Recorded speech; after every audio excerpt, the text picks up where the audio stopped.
Start ಮಾಡೋಣ introduction of a Python language ಜೊತೆಗೆ ಇವತ್ತಿನ ಒಂದು ಕ್ಲಾಸ್ ನ and let us move on to the content ನಾವು. Technically and practically, why Python? Python, simplest and easiest language to understand. ಯಾಕೆ ಇದರಲ್ಲಿ ಬರೀ ಡ್ರೈ ಇಂಗ್ಲಿಷ್ ನೇ ಯೂಸ್ ಮಾಡ್ತೀವಿ, ಹಾಗೆ simple line of a code ನಲ್ಲೇನೆ ಇದನ್ನ ಮುಗಿಸೋದಕ್ಕೆ ಟ್ರೈ ಮಾಡ್ತೀವಿ. ಹೇಗ್ ಸಿಂಪಲ್ ಅಂತ ನೋಡ್ಬೇಕಾ? ಬನ್ನಿ, ಇಲ್ಲೊಂದು ಎಕ್ಸಾಂಪಲ್ ಇದೆ. C++ ನ ಕೋಡ್ ನ ನಾನು ತಗೊಂಡಿದ್ದೀನಿ ಇಲ್ಲಿ. ಸೊ C++ ನಲ್ಲಿ ನಾವೇನ್ ಮಾಡ್ತೀವಿ, if you are a beginner, ನಿಮಗೆ C++ ಲ್ಯಾಂಗ್ವೇಜ್ ಗೊತ್ತಿಲ್ಲ ಅಂತಂದ್ರೆ ನಾನೊಂದು ಇನ್ ಶಾರ್ಟ್ ಆಗಿ ನಿಮಗೆ ತಿಳಿಸ್ತೀನಿ, ಅರ್ಥ ಮಾಡ್ಕೊಳ್ಳಿ. ಗೊತ್ತಾಗ್ಲಿಲ್ಲ ಅಂತ ಹೇಳಿದ್ರೆ C++ ಕ್ಲಾಸ್ ಕೂಡ ಅವೈಲೇಬಲ್ ಇದೆ ಪ್ಲೇ ಲಿಸ್ಟ್ ನಲ್ಲಿ, ಅದ್ರಲ್ಲಿ ಹೋಗಿ ಒಂದ್ಸಲ ಇಂಟ್ರೊಡಕ್ಷನ್ ಕ್ಲಾಸ್ ನ ಅಬ್ಸರ್ವ್ ಮಾಡಿ, ಅವಾಗ ನಿಮ್ಗೆ ನೀಟಾಗಿ ಅರ್ಥ ಆಗುತ್ತೆ. ಸೊ ಇದು ಬಂದು ಲೈಬ್ರರಿ ಫಂಕ್ಷನ್ #include stdio.h. ನಾವು ಒಂದು ಲೈಬ್ರರಿನ ಕಾಲ್ ಮಾಡ್ತಾ ಇದೀವಿ. ಸೊ ಇನ್ಕ್ಲೂಡ್ ಮಾಡ್ತಾ ಇದೀವಿ, ಹ್ಯಾಶ್ ಕೊಟ್ಟು ಒಂದು ಲೈಬ್ರರಿನ ಇನ್ವೋಕ್ ಮಾಡ್ತಾ ಇದೀವಿ. ಅದು ಬಂದು ಸ್ಟ್ಯಾಂಡರ್ಡ್ ಇನ್ಪುಟ್ ಔಟ್ಪುಟ್ ಡಾಟ್ ಹೆಚ್ ಅಂತ ಅಂದ್ಬಿಟ್ಟು, ಅಂದ್ರೆ ಹೆಡರ್ ಫೈಲ್ ಅಂತ ಅಂದ್ಬಿಟ್ಟು. ಸೊ C++ ನಲ್ಲಿ ನಾವು ಯಾವುದೇ ಪ್ರೋಗ್ರಾಮ್ ಸ್ಟಾರ್ಟ್ ಮಾಡ್ಬೇಕು ಅಂದ್ರೆ ಇದು ಕಂಪಲ್ಸರಿ. ಅದಾದ್ಮೇಲೆ ಒಂದು ಮೇನ್ ಫಂಕ್ಷನ್ ನ ಓಪನ್ ಮಾಡ್ಲೇಬೇಕು. ನಾವು ಪ್ರೋಗ್ರಾಮ್ ಬಾಡಿಗೆ ಎಂಟರ್ ಆಗ್ತಾ ಇದೀವಿ ಅಂತ ಹೇಳೋದಕ್ಕೆ ಇಂಟ್ ಕೊಟ್ಟು ಅಥವಾ ವಾಯ್ಡ್ ಕೊಟ್ಟು ಮೇನ್ ಅನ್ನು ಓಪನ್ ಮಾಡ್ಕೊಳ್ತೀವಿ ವಿತ್ ಫ್ಲವರ್ ಬ್ರೇಸ್. ಅದಾದ್ಮೇಲೆ ಪ್ರಿಂಟ್ ಸ್ಟೇಟ್ಮೆಂಟ್ ಅಲ್ಲಿ ಹಲೋ ವರ್ಲ್ಡ್ ಅಂತ ಟೈಪ್ ಮಾಡ್ತೀವಿ, ಹಲೋ ವರ್ಲ್ಡ್ ಅಂತ. ಸೊ ಬಿಗಿನಿಂಗ್ ಅಲ್ಲಿ ಯಾವುದೇ ಒಬ್ಬ ಪ್ರೋಗ್ರಾಮರ್ ಸ್ಟಾರ್ಟ್ ಮಾಡಿದ್ರು ಪ್ರೋಗ್ರಾಮಿಂಗ್ ಕಲಿಯೋದಕ್ಕೆ, ಇದೇ ಅವ್ರ ವೆರಿ ಫಸ್ಟ್ ಪ್ರೋಗ್ರಾಮ್ ಆಗಿರುತ್ತೆ, hello world. Since the machine say hello world. So ಅದಾದ್ಮೇಲೆ ರಿಟರ್ನ್ 0 ಕೊಡ್ತೀವಿ. ನೆಕ್ಸ್ಟ್ ಇದು ಯಾವುದೇ ರೀತಿ ರಿಪಿಟೇಷನ್ಸ್ ನ ಫಾಲೋ ಮಾಡದೇ ಇರಲಿ ಅನ್ನೋದಕ್ಕೋಸ್ಕರ ರಿಟರ್ನ್ 0 ನ ಕೊಟ್ಟು ನಾವು ಅಲ್ಲಿಗೆ ಎಂಡ್ ಮಾಡ್ಕೊಂಡು ಫ್ಲವರ್ ಬ್ರಾಕೆಟ್ ನ ಕ್ಲೋಸ್ ಮಾಡ್ತೀವಿ. ಇದ್ರಲ್ಲಿ ಯಾವುದೇ ಒಂದು ಮಿಸ್ ಆಯ್ತು ಅಂತಂದ್ರೂ ಎರರ್ ಕಟ್ಟಿಟ್ಟ ಬುತ್ತಿ. ಆದ್ರೆ ಇಲ್ಲಿ ನೀವು ಅಬ್ಸರ್ವ್ ಮಾಡಿದ್ರೆ 1 2 3 4 and 5 ಲೈನ್ ಆಫ್ ಕೋಡ್ ನ ನೀವು ಇಲ್ಲಿ ಟೈಪ್ ಮಾಡ್ಬೇಕಾಗತ್ತೆ. But not in Python. Python ನಲ್ಲಿ ನೀವು ಅಬ್ಸರ್ವ್ ಮಾಡಿದ್ರೆ ಸಿಂಪಲ್ ಕೋಡ್ ಪ್ರಿಂಟ್ ಸ್ಟೇಟ್ಮೆಂಟ್ ಒಳಗಡೆನೆ ಹಲೋ ವರ್ಲ್ಡ್ ಅಂತ ಟೈಪ್ ಮಾಡ್ಬಿಟ್ರೆ ಆಯ್ತು. You won't believe me, just watch it, I will show you how it works. C++ ನಲ್ಲಿ ನಾನು ಆಗ್ಲೇ ಹೇಳ್ದಂಗೆ ಅಷ್ಟು ಲೈನ್ಸ್ ನ ಟೈಪ್ ಮಾಡ್ಬೇಕಾಗುತ್ತೆ. ನಾವ್ ಅದನ್ನೆಲ್ಲ ಟೈಪ್ ಮಾಡ್ಕೊಂಡು ಇಲ್ಲಿ ಟೈಮ್ ವೇಸ್ಟ್ ಮಾಡೋದ್ ಬೇಡ. ಪೈಥಾನ್ ನ ಟೈಪ್ ಮಾಡೋಣ. ಜಸ್ಟ್ ಪ್ರಿಂಟ್ ಅಂತ ಕೊಟ್ಟು ಡಬಲ್ ಕೋಟ್ಸ್ ಒಳಗಡೆ ಬ್ರಾಕೆಟ್ ಒಳಗಡೆ ಹಲೋ ವರ್ಲ್ಡ್ ಅಂತ ಟೈಪ್ ಮಾಡಿದ್ರೆ ಸಾಕು. ಅಂಡ್ ಇದನ್ನ ಸೇವ್ ಮಾಡ್ಬೇಕಾದ್ರೆ ನೀವು with name followed by extension ನೀವು ಕೊಡ್ಬೇಕಾಗತ್ತೆ.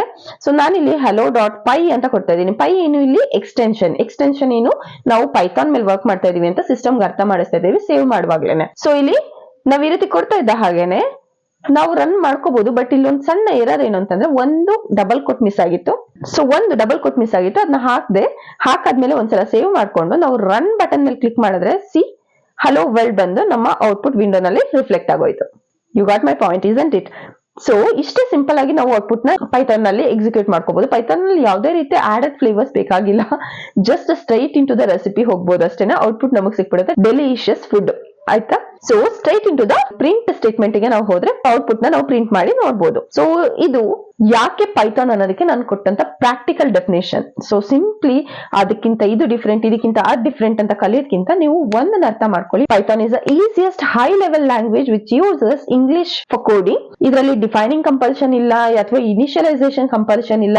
ಹಾಗೆ ಯಾವುದೇ ರೀತಿ ಲೈಬ್ರರಿ ಫಂಕ್ಷನ್ಸ್ ನ ಇನ್ವೋಕ್ ಮಾಡೋ ಅಗತ್ಯ ಇಲ್ಲ, ಮೇನ್ ಫಂಕ್ಷನ್ಸ್ ನ ಓಪನ್ ಮಾಡೋ ಹಾಗೆ ಇಲ್ಲ. ಸ್ಟ್ರೇಟ್ ಟು ಸ್ಟ್ರೇಟ್ ನೀವು ಹೇಗೆ ಏನೇನು ಔಟ್ಪುಟ್ ನೋಡ್ಬೇಕು ಅಂತ ಅನ್ಕೋತೀರಾ ಅದನ್ನೇ ಡೈರೆಕ್ಟ್ ಆಗಿ ಪ್ರಿಂಟ್ ಒಳಗಡೆ ಕೊಡಬಹುದು. ಇದು ಸಿಂಪಲ್ ಎಕ್ಸಾಂಪಲ್ ಪೈಥಾನ್ ಯಾಕೆ ಅಂತ. ಯಾಕೆಂದ್ರೆ ನಮ್ಮ ಟೈಮ್ ಸೇವಿಂಗ್, ನಮಗೆ ಕೋಡಿಂಗ್ ಜಾಸ್ತಿ ಸ್ಟ್ರೆಸ್ ಕೊಟ್ಟು ಕಲಿಬೇಕು ಅಂತಿಲ್ಲ, ಟೆಕ್ನಿಕಲ್ ಆಗಿ ತುಂಬಾ ಹೋಗ್ಬೇಕು ಅಂತಿಲ್ಲ, ಲಾಜಿಕಲ್ ಆಗಿ ತುಂಬಾ ಥಿಂಕ್ ಮಾಡ್ಬೇಕು ಅಂತಿಲ್ಲ. ಸ್ಟ್ರೇಟ್ ನಾವು ಹೇಗೆ ಲ್ಯಾಂಗ್ವೇಜ್ ಇಂಗ್ಲಿಷ್ ನ ಮಾತಾಡ್ತೀವಿ ಹಾಗೇನೆ ಇದನ್ನ ಎಕ್ಸಿಕ್ಯೂಟ್ ಮಾಡ್ಕೋಬಹುದು. ಇನ್ನು forwarding to basic tokens.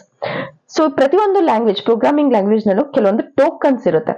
Tokens ಅಂತಂದ್ರೆ ಕೀವರ್ಡ್ಸ್ ಅಥವಾ ಕಾನ್ಸ್ಟೆಂಟ್ಸ್, ವೇರಿಯೇಬಲ್ಸ್, ಡೇಟಾ ಟೈಪ್ಸ್, ಏನ್ ರಿಪೀಟೆಡ್ ಆಗಿ ನಾವು ಪ್ರೋಗ್ರಾಮಿಂಗ್ ಲ್ಯಾಂಗ್ವೇಜ್ ನಲ್ಲಿ ಅಬ್ಸರ್ವ್ ಮಾಡ್ತೀವಿ ಅದನ್ನೆಲ್ಲ ನಾವು ಟೋಕನ್ಸ್ ಅಂತ ಆಲ್ ಪುಟ್ ಟುಗೆದರ್ ಕರಿತೀವಿ. ಸೊ ಈ variable, data type, constants, operators, loops ಇದನ್ಯಾವುದನ್ನು ನೀವು ಕಲೀಲಿಲ್ಲ ಅಂತಂದ್ರೆ ಪ್ರೋಗ್ರಾಮಿಂಗ್ ಮಾಡೋದು ಕಷ್ಟ ಆಗುತ್ತೆ. ಸೊ ಈ ಬೇಸಿಕ್ ಬಿಲ್ಡಿಂಗ್ ಬ್ಲಾಕ್ಸ್ ನ ನೀಟಾಗಿ ಅರ್ಥ ಮಾಡ್ಕೊಳ್ಳೋಣ. ಏನು ವೇರಿಯೇಬಲ್ ಅಂದ್ರೆ ಅಂತ. The name itself defines variable. Vary ಆಗ್ತಾ ಇರುತ್ತೆ, ವೇರಿಯೇಬಲ್ ವೇರಿ ಮಾಡಬಹುದಾದಂತ ಒಂದು ವಿಷಯ ವೇರಿಯೇಬಲ್. ಸೊ ಇದು ಯಾವಾಗ ಬೇಕಾದ್ರೂ ಚೇಂಜ್ ಆಗ್ಬೋದು, ಹೇಗ್ ಬೇಕಾದ್ರೂ ಅದ್ರ ಅಸ್ತಿತ್ವನ ಬದಲಾಯಿಸ್ಕೋಬಹುದು. ಯಾವಾಗಾದ್ರೆ ಆ ರೀತಿ ಡೀಟೇಲ್ಸ್ ಅಂತಂದ್ರೆ ಈ ವೇರಿಯೇಬಲ್ ನ ನೀವು ಒಂದು ಕಂಟೈನರ್ ಅಂತ ಅಂದ್ಬಿಟ್ಟು ಅಬ್ಸರ್ವ್ ಮಾಡ್ಕೊಳ್ಳಿ. ಸೊ ಇದೊಂದು ಕಂಟೈನರ್ ಅಂತ ಅಬ್ಸರ್ವ್ ಮಾಡ್ಕೊಳ್ಳಿ. ಸೊ ಕಂಟೈನರ್ ಅಲ್ಲಿ ನೀವೇನ್ ತುಂಬ್ತೀರಾ, ಈಗ ಫಾರ್ ಎಕ್ಸಾಂಪಲ್ ನಿಮ್ ಕಿಚನ್ ನಲ್ಲಿ ಟೀ ಪೌಡರ್ ನ ಟೀ ಡಬ್ಬದೊಳಗಡೆ ಹಾಕ್ತೀರಾ, ಶುಗರ್ ನ ಶುಗರ್ ಡಬ್ಬದೊಳಗಡೆ ಹಾಕ್ತೀರಾ, ಸಾಲ್ಟ್ ನ ಸಾಲ್ಟ್ ಡಬ್ಬದೊಳಗಡೆ ಹಾಕ್ತೀರಾ, ಮಿಕ್ಸ್ ಮಾಡಿ ಹಾಕ್ತೀರಾ. ಇಲ್ಲ, ಪರ್ಟಿಕ್ಯುಲರ್ ಒಂದು ಇಂಗ್ರೀಡಿಯೆಂಟ್ ಗೆ ಪರ್ಟಿಕ್ಯುಲರ್ ಕಂಟೈನರ್ ಗಳನ್ನ ನೀವು ಹೇಗೆ ಇಡ್ತೀರೋ ಅದೇ ರೀತಿ ಪ್ರೋಗ್ರಾಮಿಂಗ್ ಲ್ಯಾಂಗ್ವೇಜ್ ಅಲ್ಲೂ ಅಷ್ಟೇನೆ ಏನೊಂದು ವಿಷಯ ಇರುತ್ತೆ ಅದನ್ನ ಅದರದ್ದೇ ಸಂಬಂಧಪಟ್ಟಂತ ಕಂಟೈನರ್ ಗಳಲ್ಲಿ ಸ್ಟೋರ್ ಮಾಡೋದು. ತುಂಬಾ ಡೀಟೇಲ್ ಆಗಿ ಹೋಗೋದ್ ಬೇಡ, ಪ್ರಾಕ್ಟಿಕಲ್ ಆಗಿ ಅರ್ಥ ಮಾಡಿಸ್ತೀನಿ. ಈಗ ಫಾರ್ ಎಕ್ಸಾಂಪಲ್ ನೀವು ಒಬ್ಬ ವ್ಯಕ್ತಿದು ಏಜ್ ನ ಇಲ್ಲಿ ಟೈಪ್ ಮಾಡ್ಬೇಕು ಅಂತ ಅನ್ಕೊಂಡಿದೀರಾ ಅನ್ಕೊಳ್ಳಿ. ಸೊ ಏಜ್ ವರ್ಷದಿಂದ ವರ್ಷಕ್ಕೆ ವೇರಿ ಆಗ್ಬೋದು, ಅಥವಾ ಆ ವ್ಯಕ್ತಿನ ನೀವು ಬದಲಾಯಿಸಿದ್ರು ಸಹ ಏಜ್ ಚೇಂಜ್ ಆಗ್ಬೋದು. If you didn't understand me properly I will say it again. Age ಅನ್ನೋದೊಂದು ವೇರಿಯೇಬಲ್ ಅಂತ ನೀವು ತಗೊಂಡ್ರಿ ಅಂದ್ರೆ ಅದು ಅವಾಗ ಬದಲಾಗ್ಬೋದು. ವರ್ಷದಿಂದ ವರ್ಷಕ್ಕೆ ಸೇಮ್ ಪರ್ಟಿಕ್ಯುಲರ್ ವ್ಯಕ್ತಿದ ಏಜ್ ಹೆಚ್ಚು ಆಗ್ಬೋದು, ಅಥವಾ ಆ ವ್ಯಕ್ತಿನೇ ನಾವು ಬದಲಾಯಿಸ್ಬಿಟ್ಟು ಅಂತ ಹೇಳಿದ್ರೆ ಹೊಸದಾಗಿ ಬಂದಂತ ವ್ಯಕ್ತಿದು ಏಜ್ ಕೂಡ ಇಲ್ಲಿ ಡಿಫ್ರೆಂಟ್ ಆಗಿ ಕಾಣ್ಬೋದು. So the name variable. So ಇಲ್ಲಿ ಏಜ್ ಅಂತ ತಗೊಂಡೆ, ಯಾವುದೇ ಒಂದು ವ್ಯಕ್ತಿದು ಏಜ್ ನ ನಾವು ಇದ್ರೊಳಗಡೆ ಹಾಕಿದ್ರು ಆ ಕಂಟೈನರ್ ಒಳಗಡೆ ಅದು ತುಂಬ್ತಾ ಹೋಗುತ್ತೆ. 10 ಜನದ ಡೀಟೇಲ್ಸ್ ನೀವು ತುಂಬ್ತಾ ಇದೀರಾ ಅಂದ್ರೆ ಏಜ್ ಅನ್ನೋ ಒಂದು ಕಂಟೈನರ್ ಒಳಗಡೆ 10 ಜನದ ಏಜ್ ಕೂಡ ತುಂಬ್ತಾ ಹೋಗುತ್ತೆ. So this is nothing but a container holding age value. So ಈ ಒಳಗಡೆ ಏನ್ ನೀವು ವ್ಯಾಲ್ಯೂನ ಹಾಕಿರ್ತೀರಲ್ಲ, ಸೊ ಈ ವ್ಯಾಲ್ಯೂ ಬಂದು ವೇರಿಯೇಬಲ್ ಗೆ ನೀವು ಕೊಡ್ತಾ ಇರೋಂತ ಒಂದು ವ್ಯಾಲ್ಯೂ ಆಗಿರುತ್ತೆ. ಸೊ ಫಾರ್ ಎಕ್ಸಾಂಪಲ್ ಒಂದು ವೇರಿಯೇಬಲ್ ಇದೆ ಅಂತಂದ್ರೆ ಅದ್ರ ಎದುರುಗಡೆ ಯಾವ್ದಾದ್ರು ಒಂದು ವ್ಯಾಲ್ಯೂ ಇರ್ಲೇಬೇಕು. ಸೊ ಇದು ಕಂಪಲ್ಷನ್. ಸೊ ಒಂದು ಏಜ್ ಅನ್ನೋ ಕಂಟೈನರ್ ಅಲ್ಲಿ ಒಂದಿಷ್ಟು ಜನದ್ದು ಏಜಸ್ ನ ನಾವು ಹಾಕಿದೀವಿ ಅಂದ್ರೆ ಈ ಇಷ್ಟು ಜನದ ಏಜಸ್ ಬಂದು ವ್ಯಾಲ್ಯೂಸ್ ಆಫ್ ವೇರಿಯೇಬಲ್ ಏಜ್ ಆಗಿರುತ್ತೆ. Okay, you got my point. So ಈಗ ಫಾರ್ ಎಕ್ಸಾಂಪಲ್ ನನ್ನ ಹೆಸರನ್ನೇ ತಗೊಂಡ್ರು ಸಮೇತ ನೇಮ್ ಅಂತ ಚೂಸ್ ಮಾಡಿದ್ರೆ ಆ ಪರ್ಸನ್ದು ನೇಮ್, ಈಗ ನಿಖಿತಾ ಅಂತ ಏನಿರುತ್ತೆ ಇದು ಬಂದು ವ್ಯಾಲ್ಯೂ ಆಗಿರುತ್ತೆ, ಇದು ಬಂದು ವೇರಿಯೇಬಲ್ ಆಗಿರುತ್ತೆ. ಈಗ ಫಾರ್ ಎಕ್ಸಾಂಪಲ್ ಇಲ್ಲಿ ಏನಾದ್ರು ಫೋನ್ ನಂಬರ್ ಅಂತ ಹಾಕಿದ್ರಿ ಅಂತಂದ್ರೆ ಈ ಒಂದು ಕಂಟೈನರ್ ಒಳಗಡೆ ಹಾಕುವಂತ ಎಲ್ಲಾ ನಂಬರ್ಸ್, ಸೊ ಇವು ಕೂಡ ವ್ಯಾಲ್ಯೂಸ್ ಆಗಿರುತ್ತೆ. ಸೊ ವೇರಿಯೇಬಲ್ ನೇಮ್ ಬಂದು ಫೋನ್ ನಂಬರ್ ಆಗಿತ್ತು, ಅದ್ರೊಳಗಡೆ ಹಾಕಿರೋಂತ ಐಟಮ್ ಏನಿದೆ ಅದನ್ನ ನಾವು ವ್ಯಾಲ್ಯೂ ಅಂತ ಕನ್ಸಿಡರ್ ಮಾಡ್ತೀವಿ. ಎಷ್ಟು ಬೇಕಾದ್ರೂ ಫಿಲ್ ಮಾಡ್ಬೋದು. ಅವ್ರ ನೇಮ್ ಚೂಸ್ ಮಾಡಿದ್ರಿ ಅಂತಂದ್ರೆ ಸೊ ಅದ್ರೊಳಗಡೆ ಯಾರ್ಯಾರ ಹೆಸರಿದೆ ಅದೆಲ್ಲ ವ್ಯಾಲ್ಯೂ ಆಗಿರುತ್ತೆ. ಸೊ ಇವೆಲ್ಲ ವ್ಯಾಲ್ಯೂಸ್ ಆಗಿರುತ್ತೆ. ನಾವು you got my point. Variable ಅಂತಂದ್ರೆ ಅದೊಂದು ಸ್ಟೋರೇಜ್ ಯೂನಿಟ್ ಹೆಸರು, ಲೇಬಲ್. ಅದೇ ವ್ಯಾಲ್ಯೂ ಅಂತಂದ್ರೆ ಆ ಯೂನಿಟ್ ಗೆ ನೀವು ಹಾಕ್ತಾ ಇರೋಂತ ಒಂದಷ್ಟು ಐಟಮ್ಸ್ ಅದ್ರದ್ದು values. So this is how simple the variable is. ಇದನ್ನ ಹೋಗಿ ಕಾಂಪ್ಲಿಕೇಟ್ ಮಾಡ್ಕೊಂಡು ಅದಕ್ಕೊಂದು ಗ್ರಾಫಿಕ್ಸ್ ನೆಲ್ಲ ಆಡ್ ಮಾಡ್ಕೊಂಡು ಅದ್ರೊಳಗಡೆ ಎಲ್ಲ ತೋರಿಸ್ಬೇಕು ಅನ್ನೋ ಅಗತ್ಯ ಇಲ್ಲ. ಸೊ ವೇರಿಯೇಬಲ್ ಬಂದು ಒಂದು ಕಂಟೈನರ್ ನೇಮ್, ವ್ಯಾಲ್ಯೂ ಬಂದು ಆ ಕಂಟೈನರ್ ಒಳಗಡೆ ಇರುವಂತ ವಸ್ತು ಅಂತ ಅನ್ಕೊಳ್ಳೋಣ. ಸೊ ಇನ್ನು next moving on to data type. Data type name itself defines ಒಂದು ಇನ್ಫಾರ್ಮೇಶನ್ ಇದೆ, ಡೇಟಾ ಇದೆ. ಡೇಟಾ ಅಂತಂದ್ರೆ ಒಂದು ಮಾಹಿತಿ ಇದೆ ನಮ್ಮ ಹತ್ರ, ಅದರ ಟೈಪ್ ಯಾವುದು ಅನ್ನೋದನ್ನೇ data type. The type of a data is nothing but a data type. ಇದು ಕೂಡ ಸಿಂಪಲ್ ಡೆಫಿನೇಷನ್. ಸೊ ಏನು ಡೇಟಾ ಟೈಪ್ ಅಂತಂದ್ರೆ, ಈಗ ಫಾರ್ ಎಕ್ಸಾಂಪಲ್ ನಾನು ಇಲ್ಲಿ ಒಬ್ರದ್ದು ಅಡ್ರೆಸ್ ನ ಚೂಸ್ ಮಾಡ್ಕೊಂಡಿದೀನಿ ಅನ್ಕೊಳ್ಳೋಣ. ಸುಮ್ಮನೆ ಒಂದು ರ್ಯಾಂಡಮ್ ಅಡ್ರೆಸ್ ಹಾಕಿದೀನಿ. ಸೊ ಈ ಅಡ್ರೆಸ್ ನ ಚೂಸ್ ಮಾಡಿದ್ರೆ ಇಲ್ಲಿ ನಾವು #101 ಅನ್ನೋ ಡೋರ್ ನಂಬರ್ ನ ನೋಡ್ತಾ ಇದೀವಿ, ಪರ್ಸನ್ ನೇಮ್ ನ ನೋಡ್ತಾ ಇದೀವಿ, ಅವ್ರ ಏರಿಯಾನ ನೋಡ್ತಾ ಇದೀವಿ, ಹಾಗೆ ಪಿನ್ ಕೋಡ್ ನ ನೋಡ್ತಾ ಇದೀವಿ, ಹಾಗೆ ಅವ್ರ ಫೋನ್ ನಂಬರ್, ಇಮೇಲ್ ID ಎಲ್ಲವನ್ನ ನೋಡ್ತಾ ಇದೀವಿ. ಸೊ ಈ ಹ್ಯಾಶ್ ಬಂದು ಏನಾಗಿದೆ, ಒಂದು ಸಿಂಬಲ್ ಆಗಿದೆ. So it's a symbol. And 101 ಬಂದು ಇದೊಂದು ನಂಬರ್ ಆಗಿದೆ ಅಲ್ವಾ. ಈ ನೇಮ್ ಏನ್ ಬಂದಿದೆ ಇದು ಲೆಟರ್ಸ್ ಆಗಿದೆ. I hope you are getting my point. ಈ ಕಾಮ ಏನಿದೆ ಇದು ಕೂಡ ಒಂದು ಸಿಂಬಲ್ಸ್ ಒಳಗಡೆ ಅಥವಾ ಸೈನ್ಸ್ ಒಳಗಡೆ ಸೇರ್ಕೊಳ್ಳುತ್ತೆ, ಸಿಂಬಲ್ ಆಗಿದೆ. ಅಗೇನ್ ಈ ಪಿನ್ ಕೋಡ್ ಏನಿದೆ ಅದು ಕೂಡ ನಂಬರ್ಸ್, ಬಟ್ ಸ್ವಲ್ಪ ಉದ್ದವಾದ ನಂಬರ್ಸ್ ಸೀರೀಸ್ ಆಗಿದೆ. ಫೋನ್ ನಂಬರ್ ಕೂಡ ಅಷ್ಟೇನೆ ನಂಬರ್ ಒಳಗಡೆನೆ ಬರುತ್ತೆ. ಅಂಡ್ ಅಗೇನ್ ಇದು ಕೂಡ ಅಷ್ಟೇನೆ ಸ್ವಲ್ಪ ಲೆಂತಿ ಆಗಿರುವಂತ ನಂಬರ್ ಸೀರೀಸ್ ಆಗಿದೆ. ಬಟ್ ಈ ಇಮೇಲ್ ID ಏನಾಗಿದೆ ಅಂತಂದ್ರೆ ಇಲ್ಲಿ ಲೆಟರ್ಸ್ ಇದೆ, ನಂಬರ್ಸ್ ಇದೆ, ಹಾಗೆ ಇಲ್ಲಿ ಸ್ಪೆಷಲ್ ಸಿಂಬಲ್ಸ್ ಇದೆ, ಹಾಗೆ again letters and symbols and characters whatever it is. So ಇಲ್ಲಿ mixture of characters ನ ನಾವಿಲ್ಲಿ ಅಬ್ಸರ್ವ್ ಮಾಡಬಹುದು. ಸೊ ಇದನ್ನೇ ನಾವೇನ್ ಈ ಸಿಂಬಲ್ಸ್ ನೆಲ್ಲ ನೋಡ್ತೀವಿ ಇದು ಆಗಾಗ ವೇರಿ ಆಗ್ತಾ ಇರುವಂತ ಸಿಂಬಲ್ಸ್. ಇದನ್ನ ನಾವು ಪ್ರೋಗ್ರಾಮಿಂಗ್ ಲ್ಯಾಂಗ್ವೇಜ್ ನಲ್ಲಿ ಬಂದಾಗ ಸ್ಟ್ರಿಂಗ್ಸ್ ಆಗಿ ಯೂಸ್ ಮಾಡ್ಕೋಬಹುದು. ಪ್ರತಿಯೊಂದು ಸ್ಟ್ರಿಂಗ್ಸ್ ನಾವು ಡಬಲ್ ಕೋಟ್ಸ್ ನಲ್ಲಿ ಐಡೆಂಟಿಫೈ ಮಾಡ್ತೀವಿ. ಏನ್ ಈ ಸ್ಟ್ರಿಂಗ್ ಅಂತಂದ್ರೆ sequence of characters list. For example Nikhita ಅನ್ನೋದು ಕೂಡ ಸೀಕ್ವೆನ್ಸ್ ಆಫ್ ಕ್ಯಾರೆಕ್ಟರ್ಸ್, ಲೆಟರ್ಸ್ ಇರುವಂತ ಒಂದು ಸೀಕ್ವೆನ್ಸ್ ಅಲ್ವಾ, ಒಂದಷ್ಟು ಲೆಟರ್ಸ್ ಇರುವಂತ ಒಂದು ಪರ್ಟಿಕ್ಯುಲರ್ ಗ್ರೂಪ್ ಇದು. ಸೊ ಈ ಏನು ಲೆಟರ್ಸ್ ಗಳು ಮತ್ತೆ ಈ ಸಿಂಬಲ್ಸ್ ಗಳನ್ನೆಲ್ಲ ಕಾಣ್ತೀವಿ ಅದನ್ನ ನಾವು ಸ್ಟ್ರಿಂಗ್ಸ್ ಅಂತ ಹೇಳಿ ಐಡೆಂಟಿಫೈ ಮಾಡ್ತೀವಿ ಪ್ರೋಗ್ರಾಮಿಂಗ್ ಲ್ಯಾಂಗ್ವೇಜ್ ನಲ್ಲಿ. ಏನು ಸ್ಟ್ರಿಂಗ್ ಅಂತ ಹೇಳ್ತೀವಿ. ಇದೇ ಏನಾದ್ರೂ DBMS ಅಲ್ಲಿ ಆಗಿದ್ರೆ ಇದನ್ನ ನಾವು varchar ಅಂತ ಕನ್ಸಿಡರ್ ಮಾಡ್ತಾ ಇದ್ದೋ. varchar ಅಂತ ಅಂದ್ರೆ the meaning is variable character ಅಂತ ಅಂದ್ಬಿಟ್ಟು ಇದು ಬೇಕಾದ್ರೆ ಚೇಂಜ್ ಆಗ್ತಾ ಇರುತ್ತೆ. ಅಂಡ್ ಅದನ್ನ ನಾವು ಡಿಫೈನ್ ಮಾಡುವಾಗ varchar ಅಂತ ಡಿಫೈನ್ ಮಾಡ್ತೀವಿ. ಈ ನಂಬರ್ಸ್ ಏನಿದೆ ಇದನ್ನ ನಾವು ಪ್ರೋಗ್ರಾಮಿಂಗ್ ಲ್ಯಾಂಗ್ವೇಜ್ ಅಲ್ಲಿ ಇಂಟ್ ಅಂತ ಕರಿತೀವಿ. Int in the sense integer ಅಂತ ಅರ್ಥ, ಇಂಟೀಜರ್ ಅಂತ. ಸೊ ನಂಬರ್ಸ್ ನ ಯಾವಾಗ್ಲೂ ನಾವು ಇಂಟ್ ಅಂತ ಕರಿತೀವಿ. ಎಗೇನ್ ಲೆಟರ್ಸ್ ಏನ್ ಬಂದಿದೆ ಇದನ್ನ ನಾವು ಸ್ಟ್ರಿಂಗ್ಸ್ ಅಂತಾನೆ ಕರಿತೀವಿ. ಅಂಡ್ ಸಿಂಬಲ್ಸ್ ನಾವು ಸ್ಟ್ರಿಂಗ್ಸ್ ಒಳಗಡೆ ಇನ್ಕ್ಲೂಡ್ ಮಾಡ್ಕೋತೀವಿ ವಿತ್ ಡಬಲ್ ಕೋಟ್ಸ್. ಈ ಕಾಮ್ ಅದೊಂದು ಸ್ಪೆಷಾಲಿಟಿ ಇದೆ. ಈ ಕಾಮ್ ಅನ್ನ ನಾವೇನಾದ್ರೂ ಡಬಲ್ ಕೋಟ್ಸ್ ಒಳಗಡೆ ಯೂಸ್ ಮಾಡಿದ್ರೆ ಸ್ಟ್ರಿಂಗ್ ಆಗುತ್ತೆ. ಡಬಲ್ ಕೋಟ್ಸ್ ಒಳಗಡೆ ಯೂಸ್ ಮಾಡ್ಲಿಲ್ಲ ಅಂತಂದ್ರೆ ಡಿಫ್ರೆಂಟ್ ಸ್ಟ್ರಿಂಗ್ಸ್ ನ ಡಿವೈಡ್ ಮಾಡೋದಕ್ಕೆ ಕಾಮಾ ಒಂದು ಸಪರೇಷನ್ ಮೀಡಿಯಂ ಆಗಿ ವರ್ಕ್ ಆಗುತ್ತೆ. ಅಂದ್ರೆ ಎರಡು ಡಿಫ್ರೆಂಟ್ ಸ್ಟ್ರಿಂಗ್ಸ್ ನ ಸಪರೇಟ್ ಮಾಡೋದಕ್ಕೆ ಕಾಮನ್ ಮಧ್ಯದಲ್ಲಿ ಯೂಸ್ ಮಾಡಬಹುದು. When unless and until we use it in between the double quotes ಒಳಗಡೆ ಯೂಸ್ ಮಾಡ್ಲಿಲ್ಲ ಅಂತಂದ್ರೆ ಅದು ಸ್ಟ್ರಿಂಗ್ಸ್ ನ ಬೈಫರ್ಗೇಟ್ ಮಾಡೋದಕ್ಕೋಸ್ಕರ ಯೂಸ್ ಆಗ್ತಾ ಇರುತ್ತೆ. ಅಂಡ್ ಅಗೇನ್ ಇದು ಕೂಡ ಸ್ಟ್ರಿಂಗ್ ಆಗಿರುತ್ತೆ. ನೇಮ್ ಅಂಡ್ ನಂಬರ್ ಅಲ್ಲಿ ಯಾವಾಗ್ಲೂ ಲೆಂತಿ ನಂಬರ್ಸ್ ಬಂದಾಗ ಅದು ಇಂಟೀಜರ್ ಆಗಿದ್ದಾಗ, ಇಂಟೀಜರ್ ಅಂತಂದ್ರೆ 1, -1, 10, 10,000 ಇದೆಲ್ಲವೂ ಇಂಟೀಜರ್ ಆಗುತ್ತೆ. ಸೊ 10,000 ಇದೆಲ್ಲವೂ ಇಂಟೀಜರ್ ಆಗುತ್ತೆ. ಅದೇ ಸಪೋಸ್ ಏನಾದ್ರು 10,000.50 ಅಂತ ಬಂದ್ರೆ ಇದನ್ನ ನಾವು ಫ್ಲೋಟ್ ಅಥವಾ ಡೆಸಿಮಲ್ ಅಂತ ಕರಿತೀವಿ. ಯಾಕೆಂತಂದ್ರೆ ಪಾಯಿಂಟ್ ಆಫ್ಟರ್ ವ್ಯಾಲ್ಯೂಸ್ ನ ನಾವು ಯಾವಾಗ್ಲೂ ಡೆಸಿಮಲ್ ಅಂತ ಕರೆಯೋದ್ರಿಂದ ಅದನ್ನ ನಾವು ಪ್ರೋಗ್ರಾಮಿಂಗ್ ಲ್ಯಾಂಗ್ವೇಜ್ ನಲ್ಲಿ ಫ್ಲೋಟ್ ಅಂತ ನೇಮ್ ಮಾಡ್ತೀವಿ. ಸೊ ಯಾವಾಗ ಇಂಟೀಜರ್ ವ್ಯಾಲ್ಯೂನೇ ಲೆಂತಿಯಾಗಿ ಬರುತ್ತೆ, ತುಂಬಾ ಉದ್ದವಾಗಿರುತ್ತೆ ಇಂಟೀಜರ್ ವ್ಯಾಲ್ಯೂ ವಿತೌಟ್ ಡೆಸಿಮಲ್ಸ್ ಅಂದ್ರೆ ಪಾಯಿಂಟ್ ಆಫ್ಟರ್ ವ್ಯಾಲ್ಯೂಸ್ ಬರ್ಲಿಲ್ಲ ಅಂತಂದ್ರೆ ಇದನ್ನ ನಾವು ಲಾಂಗ್ ಅಂತ ಕರಿತೀವಿ. ಯಾವಾಗ ಪಾಯಿಂಟ್ ಆಫ್ ದ ವ್ಯಾಲ್ಯೂ ಬಂದು ಡೆಸಿಮಲ್ ಬಂದು ನಂಬರ್ ಬಂದು ತುಂಬಾ ಲೆಂತಿ ಆಗಿರುತ್ತೆ ಅವಾಗ ನಾವು ಇದನ್ನ ಫ್ಲೋಟ್ ಅಥವಾ ಡಬಲ್ ಅಂತ ಕರಿತೀವಿ. ಸೊ ಫ್ಲೋಟ್ ಅಥವಾ ಡಬಲ್ ಅಂತ ಕರಿತೀವಿ. ಇವೆಲ್ಲವೂ ಡಿಫ್ರೆಂಟ್ ಟೈಪ್ ಆಫ್ ಡೇಟಾ ನಾವು ಪ್ರೋಗ್ರಾಮಿಂಗ್ ಲ್ಯಾಂಗ್ವೇಜ್ ನಲ್ಲಿ ಯೂಸ್ ಮಾಡುವಂತದ್ದು. ಪ್ರೋಗ್ರಾಮಿಂಗ್ ಲ್ಯಾಂಗ್ವೇಜ್ ಗೆ ಗೊತ್ತಿರಲ್ಲ ನಾವು ಯಾವ ಟೈಪ್ ಆಫ್ ಡೇಟಾ ಯೂಸ್ ಮಾಡ್ತಾ ಇದೀವಿ ಅಂತ. ಸೊ ದಟ್ ನಾವು ಅದನ್ನ ಡಿಫೈನ್ ಮಾಡ್ಬೇಕಾಗಿ ಬರುತ್ತೆ. ಬಟ್ ಪೈಥಾನ್ ಅಲ್ಲಿ ನಮ್ಗೆ ಆ ತಲಬಿಸಿ ಇರೋದಿಲ್ಲ. ಪೈಥಾನ್ ಬೈ ಡಿಫಾಲ್ಟ್ ಅದೇ ಅರ್ಥ ಮಾಡ್ಕೊಳ್ಳುತ್ತೆ ನಾವು ಯಾವ ರೀತಿ ಡೇಟಾಸ್ ನ ಯೂಸ್ ಮಾಡ್ತಾ ಇದೀವಿ, ಟೈಪ್ ಆಫ್ ಡೇಟಾಸ್ ನ ಯೂಸ್ ಮಾಡ್ತಾ ಇದೀವಿ ಅಂತ. ಇಫ್ ಇನ್ ಕೇಸ್ ಅದ್ ಅರ್ಥ ಮಾಡ್ಕೊಳ್ಳಿಲ್ಲ, ಇಫ್ ಇನ್ ಕೇಸ್ ನಮ್ಗೆ ಅರ್ಥ ಆಗ್ಬೇಕು ಅಂತಂದ್ರೆ ನಾವ್ ಅದನ್ನ ಟೈಪ್ ಅಂತ ಕೊಟ್ಟು ಕಂಡಿಡ್ಕೋಬಹುದು. ಸೊ ಟೈಪ್ ಅಂತ ಕೊಟ್ಟು ಬ್ರಾಕೆಟ್ ಓಪನ್ ಮಾಡಿ ಇದ್ರೊಳಗಡೆ ಆ ವ್ಯಾಲ್ಯೂನ ಹಾಕಿದ್ರೆ ಸೊ ಅದ್ ಯಾವ ಟೈಪ್ ಅಂತ ಹೇಳಿ ಔಟ್ಪುಟ್ ವಿಂಡೋಸ್ ನಲ್ಲಿ ನಮಗೆ ತೋರಿಸುತ್ತೆ. ಅದನ್ನೆಲ್ಲ ನಾವು ಕಮಿಂಗ್ ಅಪ್ ಸೆಷನ್ಸ್ ನಲ್ಲಿ ತಿಳ್ಕೊಳ್ಳೋಣ. ಈಗ ಫೋನ್ ನಂಬರ್ ಕೂಡ ಏನಾಗುತ್ತೆ, ಇಂಟೀಜರ್ ವ್ಯಾಲ್ಯೂನೇ ಸ್ವಲ್ಪ ಲೆಂತಿ ಆಗಿದೆ, ಅದಕ್ಕಾಗಿ ನಾವು ಅದನ್ನ ಲಾಂಗ್ ಅಂತ ಕರಿತೀವಿ. ಸೊ ಇದಿಷ್ಟು data type of data types ಇದಿಷ್ಟು ಗೊತ್ತಿರಬೇಕು. ಇಂಟೀಜರ್ ಅಂತಂದ್ರೆ 1 2 3 4 5 6 7 8 9 10 ಈ ರೀತಿ ನಂಬರ್ಸ್ ಗಳನ್ನ ಇನ್ಕ್ಲೂಡ್ ಮಾಡೋದು. ಡೆಸಿಮಲ್ ಅಂತಂದ್ರೆ ಪಾಯಿಂಟ್ ಆಫ್ ದ ವ್ಯಾಲ್ಯೂಸ್, ಪೈಸೆ ಲೆಕ್ಕದಲ್ಲಿ ನಾವು ರುಪೀಸ್ ನ ಬರೆದಾಗ ಅದು ಡೆಸಿಮಲ್ ಆಗೋಗುತ್ತೆ. ಅದನ್ನ ನಾವು ಪ್ರೋಗ್ರಾಮಿಂಗ್ ಲ್ಯಾಂಗ್ವೇಜ್ ನಲ್ಲಿ ಫ್ಲೋಟ್ ಅಂತ ಕರಿತೀವಿ. ಅದೇ ಫ್ಲೋಟ್ ತುಂಬಾ ಲೆಂತಿ ಆಗಿತ್ತು ಅಂದ್ರೆ ಡಬಲ್ ಅಂತ ಕರಿತೀವಿ. ಇಂಟೀಜರ್ ಅಂದ್ರೆ ಫೋನ್ ನಂಬರ್ ತುಂಬಾ ಲೆಂತಿಯಾಗಿ ಬಂತು, ಆಧಾರ್ ನಂಬರ್ ಎಲ್ಲ ಲೆಂತಿಯಾಗಿ ಬಂತು ಅಂದ್ರೆ ಅದನ್ನ ನಾವು ಲಾಂಗ್ ಅಂತ ಕರಿತೀವಿ. ಸೊ ಇಷ್ಟೇ ಸ್ಟ್ರಿಂಗ್, ಇಂಟೀಜರ್, ಡಬಲ್, ಲಾಂಗ್ ಮತ್ತೆ ಫ್ಲೋಟ್ ಇದಿಷ್ಟನ್ನ ಕಲ್ತ್ಕೊಬಿಟ್ವಿ ಅಂತಂದ್ರೆ ಬಾಕಿದ್ನೆಲ್ಲ ನಮಗೆ ಕಲಿಯೋದು ತುಂಬಾ ಈಸಿ. ಈಗ for example male or female, M or F ಅಂತ ಇತ್ತು ಅಂದ್ರೆ ಜಸ್ಟ್ ಕ್ಯಾರೆಕ್ಟರ್ ಅಲ್ವಾ, ಸೊ ಕ್ಯಾರ್ ಅಂತ ಯೂಸ್ ಮಾಡ್ತೀವಿ. ಸೊ ಇಷ್ಟೇ ಡೇಟಾ ಟೈಪ್ಸ್ ಅನ್ನ ನೀವು ಫಸ್ಟ್ ಇನಿಷಿಯಲಿ ಕಲಿಬೇಕಾಗಿರೋದು. ಅದಾದ್ಮೇಲೆ ಅರೇಸ್ ಎಲ್ಲ ಬರುತ್ತೆ. ಅರೇಸ್ ಅಂದ್ರೆ ಏನು, ಲಿಸ್ಟ್ ಅಂದ್ರೆ ಏನು, ಇದನ್ನೆಲ್ಲ ಮುಂದಿನ ಸೆಷನ್ಸ್ ಗಳಲ್ಲಿ ನಾವು ಕಲಿಯೋಣ. ಸೊ ಇವಾಗಕ್ಕೆ ಇಷ್ಟು ಸಾಕು.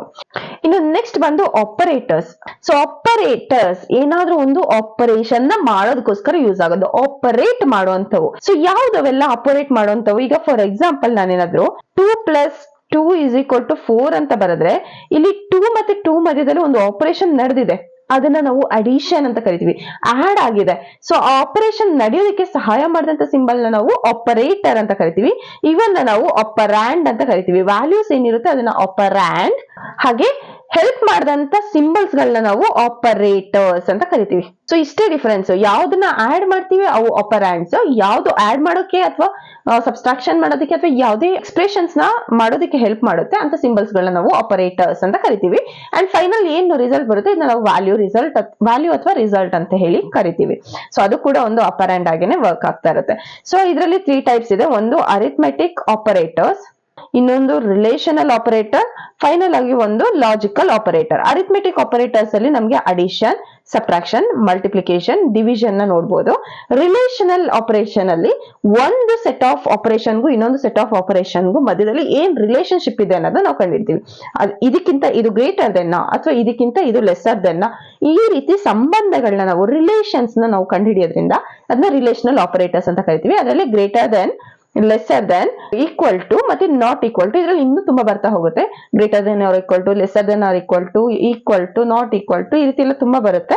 ಅದನ್ನ ಬಿಟ್ ವೈಸ್ ಅಲ್ಲಿ ನಾವು ಕಲಿತೀವಿ. ನೆಕ್ಸ್ಟ್ ಕಮಿಂಗ್ ಅಪ್ ಸೆಷನ್ಸ್ ಅಲ್ಲಿ ಅದನ್ನ ಕಲ್ತ್ರಾಯ್ತು. ಸೊ ಇನ್ನೊಂದು ಫೈನಲ್ ಆಗಿ ಲಾಜಿಕಲ್ ಆಪರೇಟರ್ಸ್. ಲಾಜಿಕಲ್ ಅಲ್ಲೂ ಕೂಡ 2 ಟೈಪ್ಸ್, ಆಂಡ್ ಮತ್ತೆ ಆರ್. ಆಂಡ್ ಮತ್ತೆ ಆರ್ ಅಂದ್ರೆ ಏನು? So for example 3 is greater than 2. ನೀವು ಒಪ್ಕೋತೀರಾ ಇದಕ್ಕೂ ಮಧ್ಯೆ ಇರುವಂತ ರಿಲೇಷನ್ ಅಲ್ಲಿ 3 2 ಗಿಂತ ಗ್ರೇಟರ್ ದೆನ್, ಇದು ಟ್ರೂ ಆಗಿದೆ ಅಲ್ವಾ, ಇದು ಟ್ರೂ ಆಗಿದೆ.